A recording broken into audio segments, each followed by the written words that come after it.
நோம்பாளி வேணா, ஒரு நோம்பாளி நீங்க வாங்கி தரணும் நான் கேட்டேன்.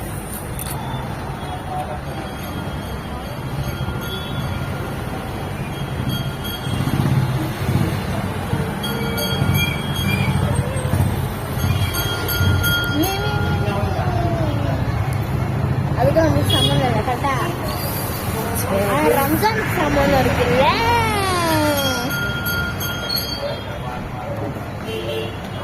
ரெடி இல்ல ready ready water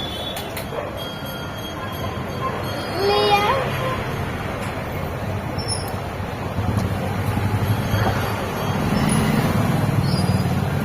ready chilled ஐஸ்ல வச்சு குறை சொல்லாம சாப்பிடுமா. குறை சொல்ல